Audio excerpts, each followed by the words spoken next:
Okay, ladies and gentlemen, Assalamu alaikum. As you may know, my presentation is about money laundering trends.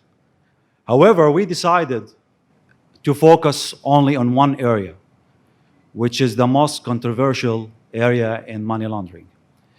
We know that the money laundering trends are in general related to digital assets, virtual assets, such as cryptos, stable coins, NFTs. And we can see that we have a special focus on the real estate, notaries, lawyers, public accountants. Those we call them designated non-financial business and professions. We can see a lot of highlights on environmental crimes, proliferation, weapon of mass destruction. And I can see that all these areas are interconnected. They are related. And one of the most difficult typologies are the TBML. And I will go through why TBML is very important and why we are focusing on TBML for today. The scope of TBML is huge. Now, if we compare TBML to any other transaction, we can see that it's very complex. We have a lot of components. For example, for the letter of credit, or if you call it documentary credit, we have the messages, the empty 700s. We have 700, 701, 707, etc. For the documentation, the trade finance documentation, we have bill of lading, commercial invoices, packing list, certificate of origin, and the list goes. We have vessels, which are also related to the trade finance deals. And we may have multiple vessels if we have like transshipments. It's worthy. Usually we are talking about international trades. The international trade transactions are not like a $1,000 or a couple of $100. They are big transactions. So they are very attractive to financial criminals and wrongdoers. It's ambiguous. I can see compliance officers all the time complaining about trade-based money laundering. And I can see also there's a huge pressure from the governments on the financial institutions and other obliged entities which can be involved in the trade finance. So there is ambiguity, how to monitor different components at the same time. And there are a lot of other details. Financial crimes are interconnected, as I mentioned. TBML, sanctions, fraud, corruption, terrorism, weapon of mass destruction, tax evasion.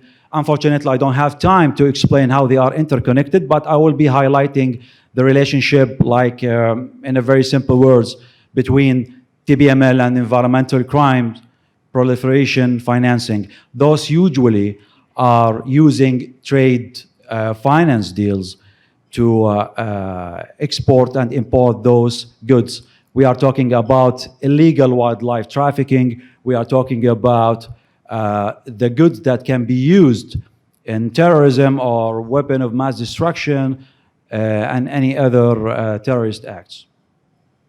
We can see that international bodies are, focusing on trade-based money laundering. We have seen too many documents issued by FATF, and also we see that Wolfsberg has a very good document, detailed document about the trade-based money laundering. We can see the major national regulators such as FinCEN, Hong Kong Monetary Authority, Monetary Authority of Singapore. We also see the UK FCA are focusing on trade-based money laundering. And by the way, they issued a Dear CEO letter to blame on financial institutions and other involved obliged entities for not following the proper procedures to do trade-based money laundering monitoring.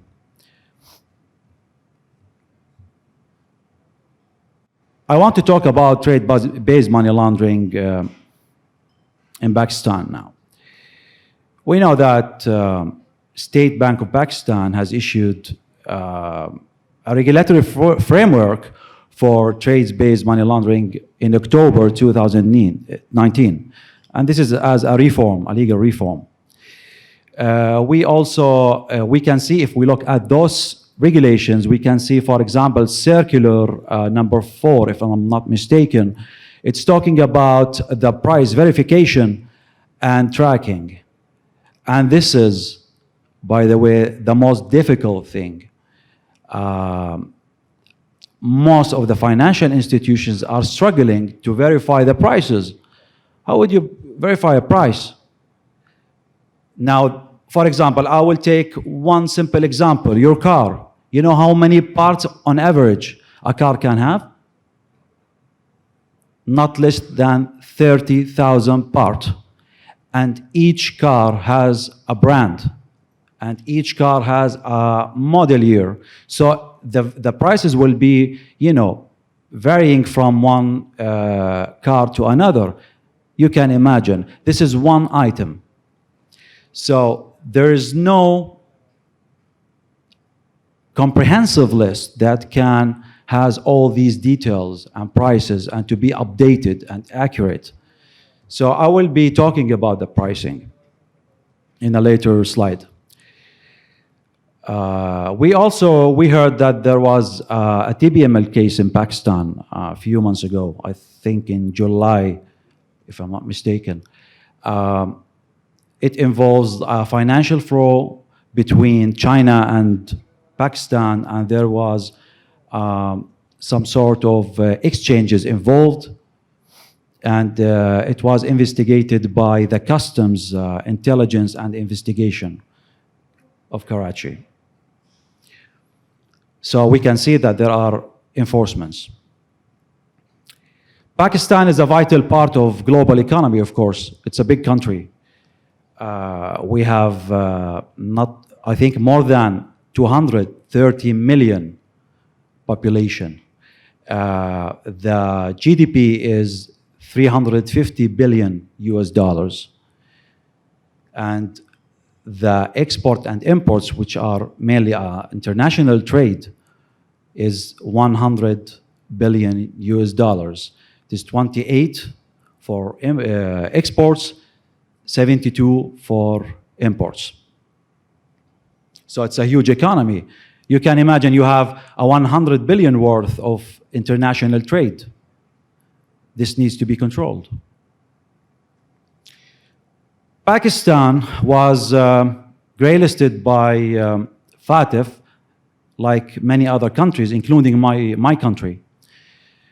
And simply, we don't want to go back there.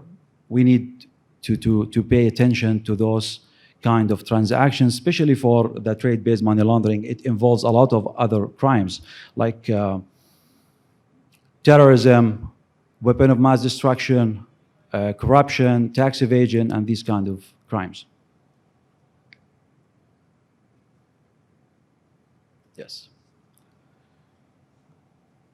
I want to highlight the trade finance transaction types that can be monitored. We have the letter of credit. Some other people, they call it documentary credit, which is usually based on the MT700s. And it is initiated by the importer before the delivery or the shipment of the goods. The other one is the bills for collection, which is usually initiated by the exporter after delivering the goods. And usually we use the 400 series messages. The standby letter of credit, it's very similar to the letter of credit. However, the differences are it uses the 760, which is usually also used for letter of guarantee.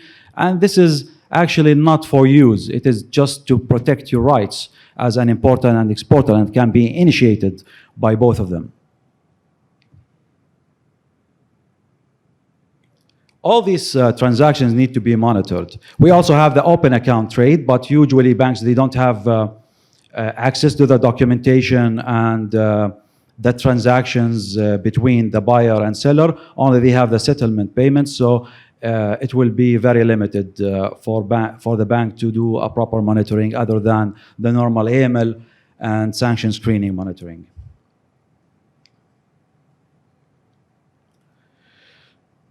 Okay, now to have a proper trade finance based money laundering program, the monitoring program, in my opinion, and after extensive investigation for many years, you know, we are one of the most recognized global financial crime solution providers, and we are looking at the financial crime from a different angle, and we are looking at the financial crime as a big picture. We want to connect all the puzzle parts together. So we saw that we need to cover the trade-based money laundering. Our customers, they have a tremendous amount of pain to do this kind of monitoring. So we did an extensive investigations. We used all kind of possible technology to be able to do the proper monitoring. Now, I will not be talking about the product, but I want you to think about this from the big picture. What are the important processes that need to be covered to be able to protect your financial institution from being used by the criminals through the trade-based money laundering? The first thing you need to have is you need to have the full and comprehensive scene of the trade finance deal. For example, you will have the messages, you will have the documents, you have the vessels. You need to connect them all together. You can't do a proper monitoring by having scattered different components here and there, and they are in silos. They are interconnected, and you will find that the sanction screening information, very relevant to the trade-based money laundering scenarios, the transaction monitoring, and vice versa. The vessel information, it's very important. Whenever you're receiving a notification coming from the vessel tracking, it will be also used in screening and money laundering.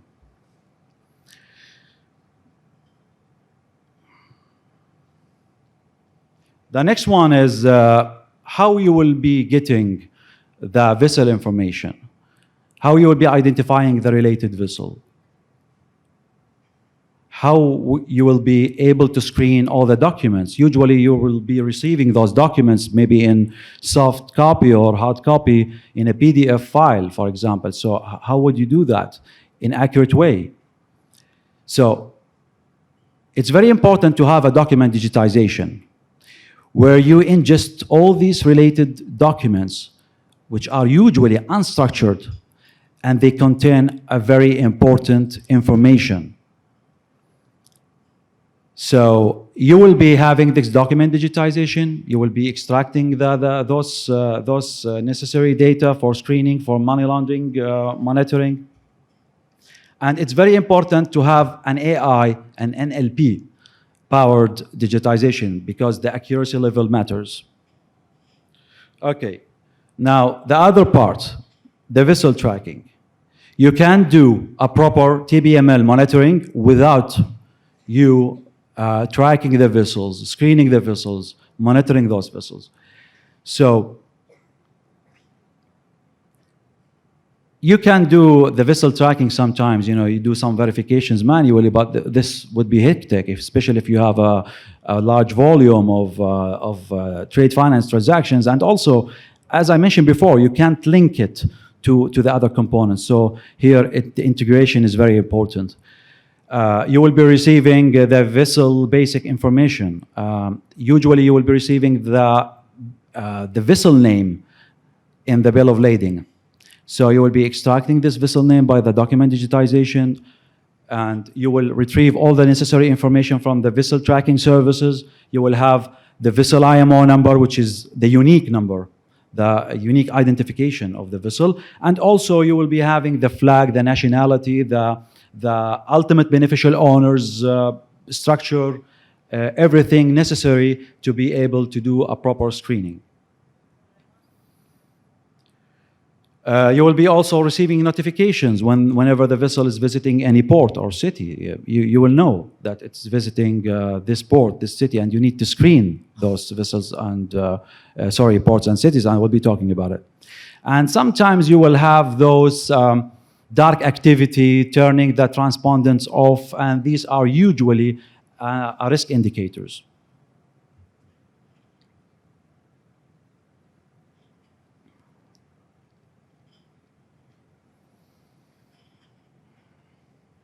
Okay, for the screening, this is very important. You can easily automate the screening of the MT700 message, for example, but how about the documents? How about the vessel information? And it's very important to mention that it's a prolonged transaction. Wire transfers, usually they take like minutes, hours, days. For trade-based, trade finance transactions, usually they are prolonged transactions that may take up to 3 months. So you need to have a continuous screening, because if you are screening the messages, the documents, the vessels, day one, how about after 10 days, 20 days? What if one of the parties is being listed by one of the list providers or the sanction regimes? This is very dangerous, because you can't make the funds available to the listed entities at the end of the day. You will be settling the payment maybe after 3 months of the trade finance deal initiation. So this is very important to have it, to have a continuous screening. How would you automate that? And if you will tell me, okay, I will be scheduling the screening process, but you know that if you are doing that, you will be screening the same entities all the time, and you will have the same hits all the time, which means a tremendous amount of false positives, and the false negative will be hidden in the middle, right? You will lose it. I learned one thing after many years in compliance and investigation: devil is in the details. So we need to pay attention to that. Okay, and we have a very important list sets that we need to screen against. For example, we have the sanction list, right? We have, it contains the listed entities such as corporates, individuals, and also vessels. So we're done with that. It's okay.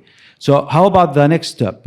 Cities and ports. You need to have the cities and ports list and to screen the visited ports and cities by the vessel and the bill of the port of lading, for example, and the message against those lists. And there is also an important element, which is the dual use goods. These are usually the goods that can be used for civil use, like purposes, and it also can be used for nuclear reactors, for example, and weapon of mass destruction, and for terrorism. Aluminum alloy, for example. This is we can use it in our house windows, and we can use it for other unpeaceful purposes. I will give you one clue.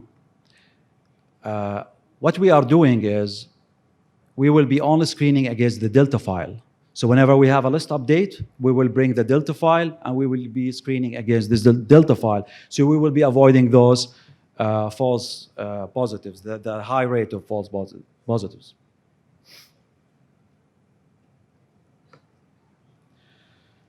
Trade-based money laundering monitoring. You love this topic, right? Compliance officers? How hard is that?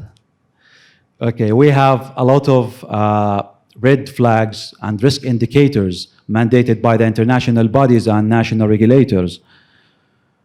Some of those suspicious activities you can detect using static rules, but some other behaviors that can't be detected unless you have AI-driven models. One example, or I will be listing all the important, let's say, categories of typologies. We have carousel transactions, we have over-under pricing, we have double invoicing, inconsistency with the customer profile, which is unusual transactions. Unusual transshipments, also a risk indicator.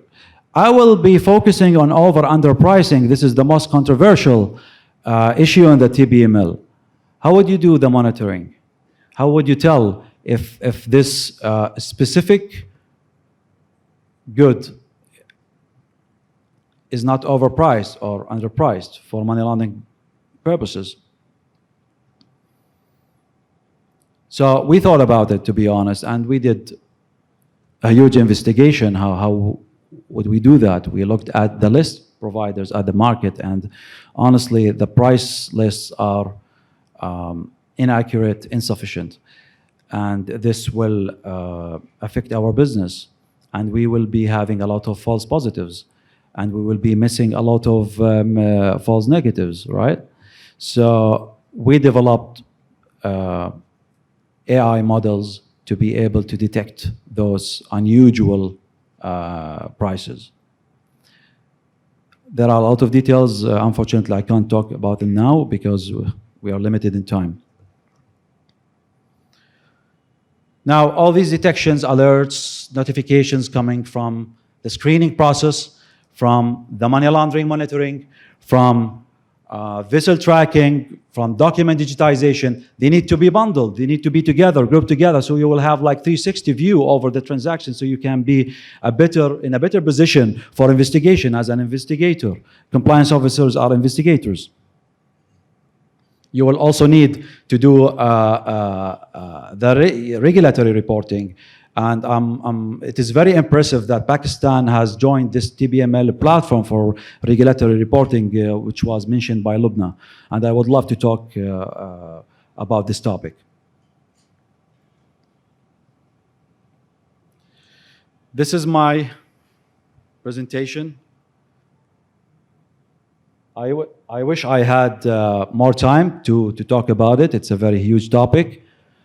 Thank you very much for listening, and thank you very much for having us in beloved Pakistan. Thank you.